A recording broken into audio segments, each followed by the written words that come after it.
आता है। नॉर्मल जो शुगर के पेशेंट हैं कितने से अरसे है। में ठीक आउटकम क्या है उसका? आउटकम इतनी ज़बरदस्त है कि जो बच्चा बोल नहीं सकता वो बोलना शुरू कर देता है, जो सुन नहीं सकता वो सुनना शुरू कर देता है, जो देख नहीं सकता वो अल्लाह का शुक्र है देखना शुरू कर देता है। जो एक मैं तो ये कि कुछ लोगों को ये है कि होमियो जो है वो ज़रा देर पा तरीका इलाज है, क्या ये दुरुस्त है? होम्योपैथिक मेडिसिन इतनी देर में काम करती है कि जितनी देर में आप कोई चीज़ किसी चीज़ का टेस्ट मालूम करते हैं कि ये मैं नमक खा रहा हूँ ज़ुबान पे रख दिया है और ये मैं चीनी खा रहा हूँ कि ये मीठी। नहीं जी, होम्योपैथिक का तो कोई इलाज सही नहीं है। ये मैंने कहा मैं ठीक हूँ ना। शुगर तो मेरी सही जो है ना बहुत ज़्यादा हाई रहती थी। जब से इनकी दवाई शुरू की है मैंने मैं मुझे बहुत नॉर्मल हुई है। ब्लड प्रेशर मेरा जो है ना वो 200 से चला जाता था ऊपर। अब जब से मैं इनकी दवाई शुरू की है तो मेरा ब्लड प्रेशर जो है ना बिल्कुल नॉर्मल है। उसके बाद मुझे कभी भी ये मैं कह रहा हूँ, ये मैं अल्लाह की अस्सलाम रज़ा वालेकुम के लिए नाज़रीन, मैं हूँ शेर मोहम्मद अवान। आज का प्रोग्राम खुसूसी अहमियत का हामिल है। इसमें हम सेहत के हवाले से करेंगे। ये हमारी डोमेन नहीं है, लेकिन हमने देखा कि इस क्लिनिक के ऊपर फ्री कैंप्स भी लग रहे हैं और लोगों को मखसूस बीमारियां जिनमें लोग मायूस हो चुके होते हैं कि वहाँ उनको इलाज करवाते रहते हैं लेकिन अफाका नहीं होता। तो हमारी नज़र में कुछ जिनसे हमें पता चला कि यहाँ उनकी बीमारी जो है मुस्तकिल तौर पे ख़त्म हो रही है। तो आज हम इस क्लिनिक पे आए हैं, रहमत क्लिनिक, चक्री रोड, रावलपिंडी। अ, ये बनी स्टॉप और लियाकत कॉलोनी के दरमियान वाक़ है। तो आपकी बात करवाते हैं डॉक्टर साहब से। डॉक्टर साहब, बहुत शुक्रिया वक्त देने का। ये बताइएगा कि ये जो पहले शुगर के हवाले से हमने सुना है कि यहाँ लोग रूबा-सेहत हो रहे हैं, तो ये कैंप आप लगाते हैं, फ्री है या इसका पूरा बायोडाटा हमें बताएं कैंप का। बिस्मिल्लाहिर्रहमानिर्रहीम। पहले तो मैं आपका शुक्रिया अदा करता हूँ आप आए हैं और इस प्रोग्राम का आपने जो आगाज़ किया हुआ है बड़ा ज़बरदस्त है। तो अल्लाह का शुक्र है हमारे पास काफ़ी मरीज़ ठीक हो रहे हैं, काफ़ी ज़्यादा। ये मरीज़ पहले मेरे ओपीडी में थे, नॉर्मल ओपीडी में। जब मुझे पता चला कि ये काफ़ी रेशियो से हमारे मरीज़ ठीक हो रहे हैं और 70% से अबव यंग जनरेशन में शुगर फैल रही है, तो फिर इसको मैंने ये प्रोसेस कर लिया कि मैं इसको फ्री में कर दूँ। क्योंकि कमाई तो लोग कर लेते हैं लेकिन कुछ आखिरत के लिए भी कमाना चाहिए, कुछ अवेयरनेस के लिए भी होना चाहिए। होम्योपैथिक एक ऐसा इलाज है जो शुगर को बिल्कुल अपने नॉर्मल पोजीशन में लेके आती है। सबसे पहले तो हम अलग करते हैं कि शुगर के टाइप्स कितने हैं। इसमें 4 टाइप्स होते हैं। टाइप 1 है, टाइप 2 है, टाइप 3 है, टाइप 4 है। टाइप 1 में ये होता है कि ये ऑटोइम्यून डिजीज़ है। इसमें आपका स्ट्रेस होता है। स्ट्रेस की वजह से शुगर हो जाती है और जब इसमें ये शुगर होती है, तो इसके सिम्पटम्स इलामात जो है बहुत जल्दी आते हैं। हम तो सबसे पहले इसको डिवाइड करते हैं, अलग करते हैं कि ये टाइप 1 है या टाइप 2 है। तो उसमें आपका बैक्टीरिया होता है, 4 चीज़ें होती है, फंगस होता है, पैरासाइट होता है और वायरस होता है। इन 4 चीज़ों की वजह से आपके अंदर बीमारी कोई ना कोई मौजूद होती है, जो आपके लबलबे को, पैंक्रियाज़ को ख़त्म कर देता है और वो फिर जब इंसुलिन नहीं बनाता। टाइप 1 में ये होता है ना कि आपकी इंसुलिन नहीं बनती। स्ट्रेस की वजह से आपकी इंसुलिन बनना ही रुक जाता है। तो जिसकी वजह से फिर आपका जो ग्लाइसीमिया है वो बढ़ता जाता है, बढ़ता जाता है। तो जिसकी वजह से आपकी शुगर जो है ना वो बढ़ती जाती है और जब टाइप 1 होता है तो ये फ़ौरन, यानी इसके इलामात जो है विदिन 2-3 हफ्तों में आने शुरू हो जाते हैं। बल्कि मैं ये कहूँगा कि इलामात पहले आते हैं तो शुगर का टेस्ट बाद में होता है। कि इलामात आते हैं तो डॉक्टर को इंडिकेट होता है कि शुगर है, ये टाइप 1 है। तो जाके वो उसका टेस्ट कराते हैं तो वो शुगर निकल आती है। तो फिर इसके पीछे, टाइप 1 के पीछे फिर ये सिर्फ ये 4 चीज़ें हैं और इसके अलावा जेनेटिक कॉज भी होता है कि बॉडी में ख़ानदानी कोई बीमारी होती है, मरूसी होती है, तो उसकी वजह से भी ये शुगर हो जाती है। फिर हमने उसको डायग्नोस करने होता है कि इसके पीछे कॉज क्या है। और हमें क्या हुआ है, हमें ज़्यादातर शुगर जो मिली है औरतों में ज़्यादा मिली है और 90% औरतों की जो शुगर है वो स्ट्रेस से हुआ है। अब टाइप 2 क्या है? टाइप 2 हमारे पास मेटाबॉलिक मेटाबॉलिक डिसऑर्डर है। यानी आपका मोटापा, आपका लाइफ़स्टाइल, वो कहते हैं ना शुगर लाइफ़स्टाइल है, लेकिन वो सारी शुगर लाइफ़स्टाइल नहीं है। टाइप 1 अलग है, टाइप 2 अलग है। टाइप 2 जो है वो आपका लाइफ़स्टाइल है। उसमें क्या होता है, उसमें सेल के ऊपर इतनी चर्बी होती है, उसमें इंसुलिन बनती है। पैंक्रियाज़ जो है वो इंसुलिन मतलब बनाता है। उसका लबलबा का इशू नहीं है। लबलबा का इश्यू नहीं होता। उसमें फैट होता है, मोटापा होता है और फैट कहाँ होता है? फैट आपके सेल के ऊपर होता है। सेल के अंदर जाने का वाहिद इंसुलिन के पास एक चाबी होती है कि वो उसका ताला खोल सकता है, अंदर जा सकता है। इंसुलिन का क्या काम होता है? आपके बॉडी के अंदर जो ग्लाइसीमिया होता है उसको एनर्जी में कन्वर्ट करके सेल के अंदर लेके जाता है, और सेल के अंदर जाके ज़रे ज़रे तक पहुंचता है। ज़रा ज़रा वहाँ पे क्या है, आपका वहाँ पे जीन्स है, वो वहाँ तक पहुंचता है और ये लेके जाता है। लेकिन टाइप 2 में आपका सेल के ऊपर चर्बी इतनी होती है, फैट होता है कि वो इंसुलिन अंदर नहीं जा सकता, इसलिए उसमें आपको गैंग्रीन भी मिलेगा, और उसमें आपको जो ज़ख्म होता है वो ठीक भी नहीं होता जल्दी। लेकिन उसमें क्या होता है, उसके इलामात जो है वो 10 साल, 5 साल या 15 साल के बाद आते हैं। हाँ, तो इस बेस को हम अलग करते हैं, तो अल्लाह का शुक्र है हमारे पास शुगर ठीक हो रही है। और 3 और 4? 3 और 4 में ये होता है, एक में ब्रेन डिसऑर्डर है, वो रिस्पॉन्स नहीं देते इंसुलिन को, और एक जो है वो जेस्टेशनल है, हार्मोनल प्रॉब्लम तो जो इसके लिए आप टेस्ट करते हैं या टोटली, क्योंकि होमियो तो सिम्टम बेस है ना, अब कुछ लोग अच्छे सिम्टम्स बता सकते हैं, कुछ नहीं बताते, तो इसको आप फिर किस तरह से डायग्नोज करते हैं? ये असल में ये होता है ना कि जिन लोगों को अपने इलामात का पता होता है वो हमें इलामात बता देते हैं। बाकी देखें, टेस्ट वो किसी का मिरास नहीं है, वो किसी भी वे ऑफ ट्रीटमेंट का 122 वे ऑफ ट्रीटमेंट है, किसी भी वे ऑफ ट्रीटमेंट का मिरास नहीं है। हम लेते हैं, हम बैक्टीरिया को देखते हैं, हम वायरस को देखते हैं, हम फंगस को देखते हैं, कैंडिडा को देखते हैं, वायरस में हम ओसोलिकोकस को देखते हैं, कैंसर को देखते हैं, बैक्टीरिया में हमारे पास क्लाइमेडिया है, इकोलाई है, ये निमोकोकस है, क्लेब्सिella है, स्ट्रेप्टोकोकस है, स्टेफिलोकोकस है। अच्छा, होमियो होमियो होमियो की हमारी नज़र में कोई मखसूस टेस्ट लैब्स इस तरह पाकिस्तान जैसे मुल्क में नहीं है, तो ये फिर एलोपैथी के ज़रिए ही आप टेस्ट करवाते हैं या कोई होमियो का भी सेंटर है? नहीं, मैं आपको एक चीज़ बता दूं, एलोपैथिक और होम्योपैथिक ये एक वे ऑफ ट्रीटमेंट क्यूरेशन के नाम है। ये जो टेस्ट है, लेबॉर्ट्री या डिजीज़ है, ये किसी का मिरास नहीं है, ना हिकमत का है, ना चाइनीज़ का है, ना मैं बता रहा हूँ ना कि 122 वे ऑफ ट्रीटमेंट है। इसमें किसी की भी ये मिरास नहीं है कि ये टेस्ट है, टेस्ट सारे कर सकते हैं, वो एक बीमारी की तशखीस होती है। हम हमारे पास अगर टेस्ट ना भी कराएं, एक औरत को बिठा दे, उसको इवन के हम बचपन तक चले जाते हैं कि उसको कुत्ते ने या किसी चीज़ ने काटा हुआ है, वो भी इलामात हम लेके तो हम कर लेते हैं। होम्योपैथिक एक वाहिद ऐसा तरीका है जो आपको सस्ते से सस्ता इलाज फराहम करता है, और आपको ज़्यादातर टेस्टों से भी इसको आपको बचा लेता है। इसकी मैं आपको एक मिसाल दूँ, मेरे पास कुछ पेशेंट आए थे दूसरे मुल्क से, और वो टेस्ट सिर्फ़ इंडिया के मुंबई शहर में होते हैं, और वो है जेनेटिक को जीन्स को मालूम करना कि ये कौन-सा जीन्स है। तो वो पेशेंट मेरे पास दुबई से आए थे। जब उसकी मैंने हिस्ट्री ली है, उसकी बच्ची गिरी थी सीढ़ियों से, तो नीचे आई थी। तो सारे कह रहे थे कि ये चोट लगने से है। तो मैंने उनको कहा कि नहीं, ये चोट लगने की वजह से नहीं, ये रिसेसिव डोमिनेंट जीन्स का असर है इसको। ये उसकी वजह से इस पे ये असर हुआ है, और वो रिसेसिव जीन्स का ये होता है कि उसमें 2 किस्म के होता है, एक म्यूटेशन होता है और एक डोमिनेंट होता है। रिसेसिव में ये होता है कि वो जैसे ही बच्चा पैदा होता है उसमें एक जीन्स मिस होता है, जिस तरह तलसीमिया में होता है, या जिस तरह पैदा होते साथ ही बच्चा मजूर होता है।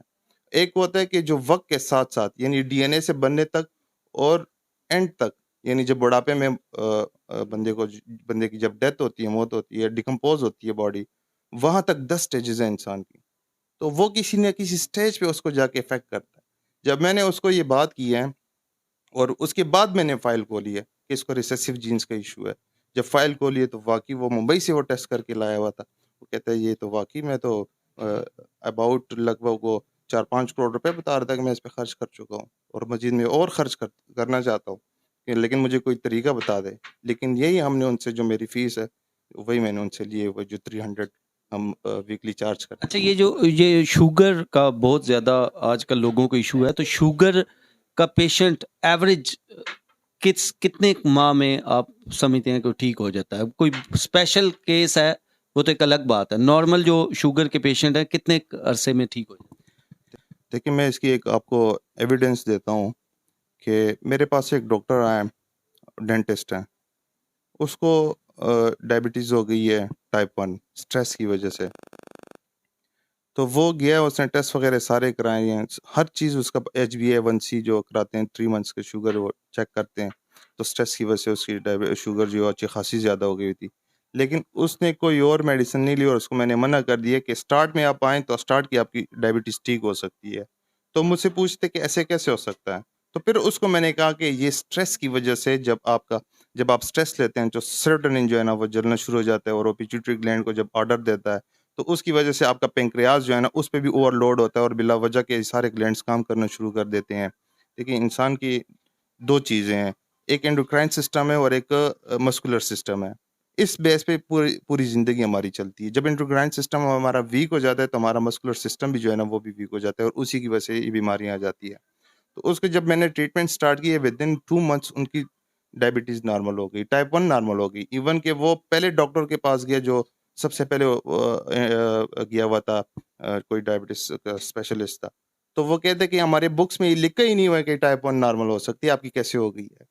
अच्छा, यहाँ पे और शुगर के अलावा ये तो आप फ्री कैंप लगाते हैं और मेडिसिन भी फ्री देते हैं इनमें।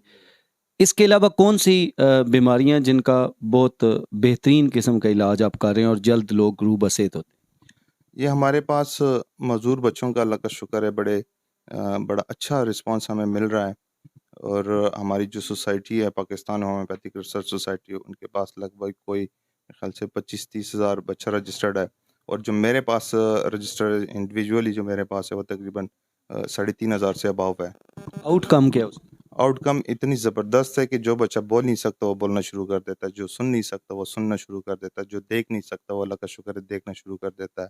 जो मैंने पेशेंट चेक किए थे जो मज़दूर बच्चों के स्कूलों में पढ़ते थे, अल्लाह का शुक्र है वो नॉर्मल स्कूलों में आ गए। जो 10-12 साल पहले मैंने चेक किए थे वो नॉर्मल स्कूलों में जा रहे हैं अब। लेकिन उसके पीछे भी कॉज़ होती है। उसके पीछे क्या कॉज़ होती है? उसके पीछे ये कॉज़ होती है कि जब देखिए 4 किस्म के बच्चे पैदा होते हैं। एक नॉर्मल बच्चा पैदा होता है, एक कैरियर होता है और एक डोमिनेंट होता है और एक रिसेसिव म्यूटेशन होता है। ये जब एक डीएनए बनता है उसमें 23 क्रोमोसोम्स माँ के होते हैं और 23 क्रोमोसोम्स बाप के होते हैं। तो उस डीएनए के अंदर 46 क्रोमोसोम्स होते हैं और 46 क्रोमोसोम्स में हर एक क्रोमोसोम्स में 3000 से अबव जीन्स मौजूद हैं। तो उसको अगर मल्टीप्लाई करें तो अच्छे खासे जीन्स बनते हैं और डे बाय डे बढ़ते जा रहे हैं, इन्वेस्टिगेट हो रहे हैं। हमारे पाकिस्तान के भी बड़े अच्छे नामी-गिरामी कोई डॉक्टर्स उन्होंने भी वर्ल्ड को जीन्स दरियाफ़्त किए हुए हैं। तो इस बेस पे हम इसका ट्रीटमेंट करते हैं कि जब इस तरह के माज़ूर बच्चे पैदा होते हैं तो उसके पीछे कोई ना कोई वजह होती है, कोई ना कोई जीन्स मिस हुआ होता है। ये मदर की तरफ से भी और बाप की तरफ से भी। जब दोनों की तरफ से जीन्स मिस हुआ होता है तो बच्चा यानी जैसे ही डीएनए बनता है उसमें जीन्स मिस होता है तो वो माज़ूर होता है। और फिर एक होता है कि वक़्त के साथ-साथ माज़ूर होता है, वो डोमिनेंट होता है। वो माँ-बाप दोनों की तरफ से आता है लेकिन वो डोमिनेंट होता है, वो बाद में उसका जीन्स जो है ना वो मिस हो जाता है। फिर एक होता है कैरियर, और कैरियर जो होता है वो जब बच्चा पैदा होता है, या माँ की तरफ से या बाप की तरफ से किसी एक तरफ से ये जीन्स मिस हुआ होता है लेकिन एक तरफ से होता है। वो कैरियर होता है लेकिन उसको जब पार्टनर आगे से मिलता है कैरियर, तो फिर उसके आगे बच्चे जो है ना वो माज़ूर पैदा होते हैं और एक जो है नॉर्मल बच्चे पैदा होते हैं। तो ये जीन्स कौन मिस करता है? यही बैक्टीरिया मिस करता है, वायरस मिस करता है, फंगस मिस करता है और यही आपका पैरासाइट मिस करता है इसको। या कोई ट्रॉमा हो आपका या कोई मेंटल कंडीशन आ जाती है, वो इसको कर देता है, या फिर आपकी मेडिकल कंडीशन जब आ जाती है, तो वो अच्छा, भी एक तो ये कि कुछ लोगों को ये है कि होमियो जो है वो ज़रा देर पा तरीका इलाज है, क्या ये दुरुस्त है? होम्योपैथिक मेडिसिन इतनी देर में काम करती है कि जितनी देर में आप कोई चीज़ किसी चीज़ का टेस्ट मालूम करते हैं कि ये मैं नमक खा रहा हूँ, ज़ुबान पे रख दिया है, और ये मैं चीनी खा रहा हूँ कि ये मीठी है। इतनी देर में होम्योपैथिक मेडिसिन काम करती है और ये एविडेंस हमारे पास मौजूद है। एविडेंस इस तरह है कि हमारे पास 20-20, 25-25 दिन से लोग आ जाते हैं इमरजेंसी में कि ये दर्द नहीं ठीक हो रहा।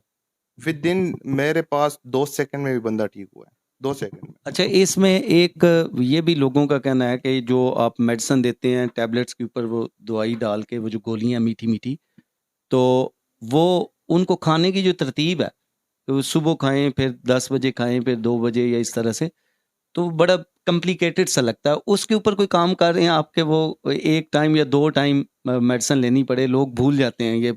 जब वो यूज़ टू हो गए हैं फिर तो उन्हें इश्यू नहीं रहता।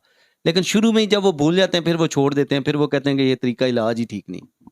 जी, असल में ये होता है ना कि हमारी कोशिश होती है, हालाँकि होम्योपैथिक का कोई साइड इफ़ेक्ट नहीं होता।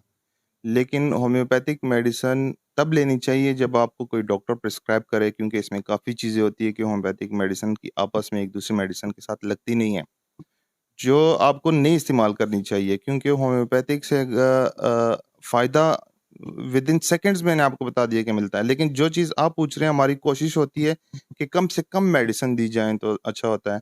वो थोड़ी सी ये होता है ना कि हम वो नंबर वाइज क्यों देते हैं, वो बॉडी के अंदर ऑब्स्ट्रक्शंस होती हैं, उस ऑब्स्ट्रक्शंस को दूर करने के लिए हम स्टार्ट में 2-3 डोजेज अलग से देते हैं, फिर एक हम मेडिसिन जो हमारी होती है सिंगल रेमेडी, उसी बेस पे हम उस मर्ज को ठीक कर रहे होते हैं। अच्छा, ये 30, 40, 50, 60 इतने लोग आपके ये फ्री कैंप में आ रहे हैं, तो इनको जो मेडिसिन आप पूरे मंथ की देते हैं फ्री में, तो ये खर्च कहाँ से पूरा करते हैं?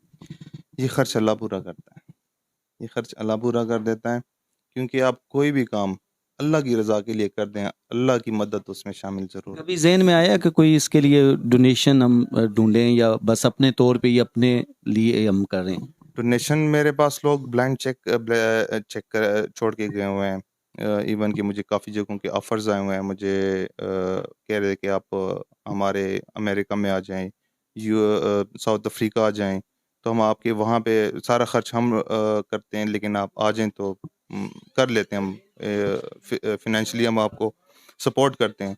यहाँ पे भी मेरे पास छोड़ के चले जाते हैं, लेकिन मैं नहीं लेता किसी से, क्योंकि ये जो मैं कर रहा हूँ ये मैं किसी के ऊपर एहसान नहीं कर रहा हूँ, ये मैं कर रहा हूँ ये मैं अल्लाह की रज़ा के लिए कर रहा हूँ, ये मैं कर रहा हूँ ये मैं अल्लाह की रज़ा के लिए कर रहा हूँ, ये मेरा वास्ता अल्लाह के साथ है, ये मेरा काम अल्लाह के साथ है, ये मैं किसी का भी इसमें मैं शामिल नहीं करना चाहता। बहुत शुक्रिया डॉक्टर साहब।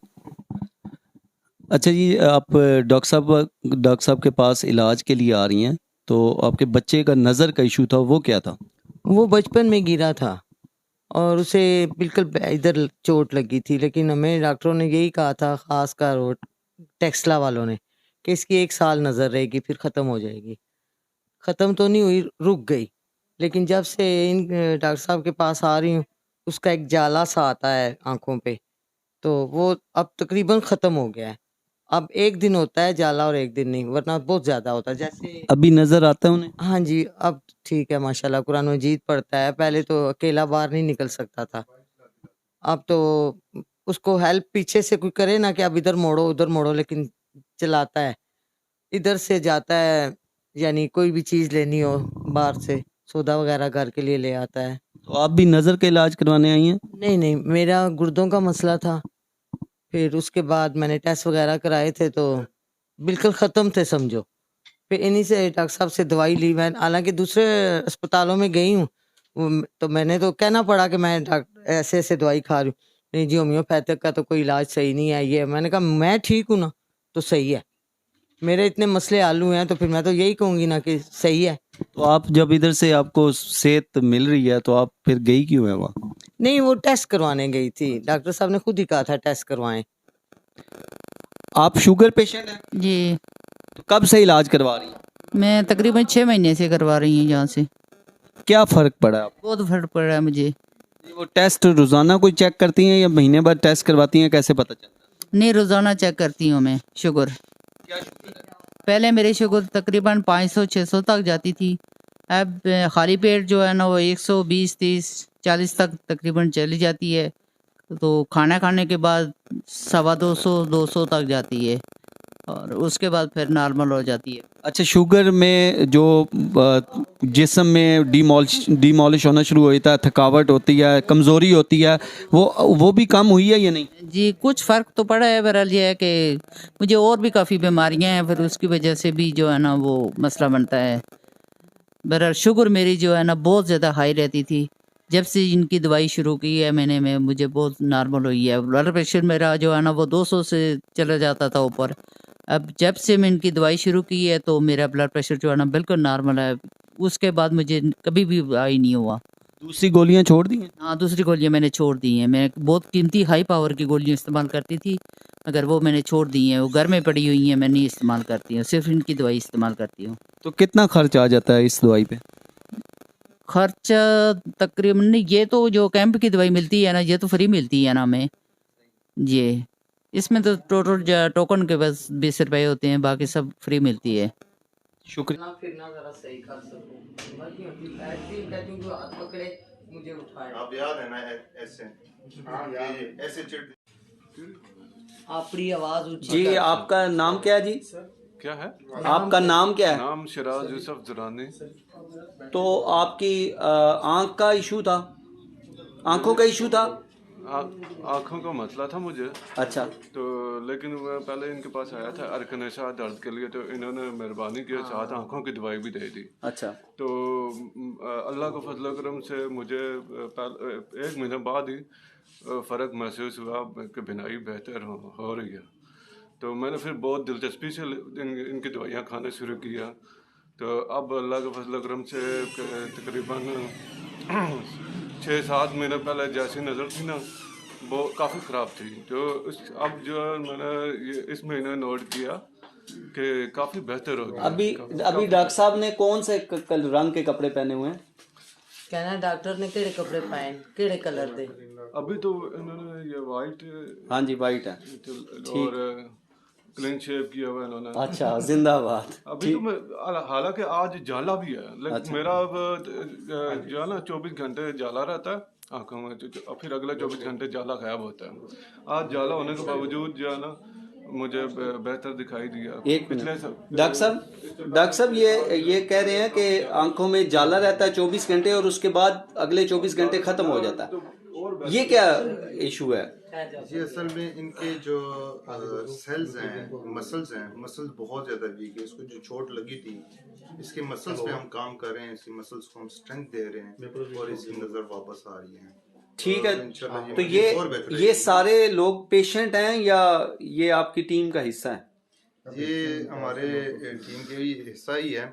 ये डॉक्टर फैसल साहब फैसलाबाद से हैं और एक इस्लामाबाद से हैं, और वो आगे जो है वो वज़ीरिस्तान से आए हुए हैं। आगे डॉक्टर साहब मसवात से आए हुए हैं। ये डॉक्टर साहिबान है, ये हरिपुर से आए हुए हैं। तो ये हम मंथली लाजमी बैठते हैं, तो बहुत कुछ जो जितना भी मेरा एक्सपीरियंस होता है मैं इनके साथ शेयर करता हूँ। और ये जब अप्लाई करते हैं, ये सिर्फ नहीं कि मेरे पास ही मरीज ठीक हो रहे हैं, और जो मेडिसिन हम इनको बताते हैं और ये अप्लाई करते हैं और इनके पास भी मरीज ठीक हो रहे हैं। जी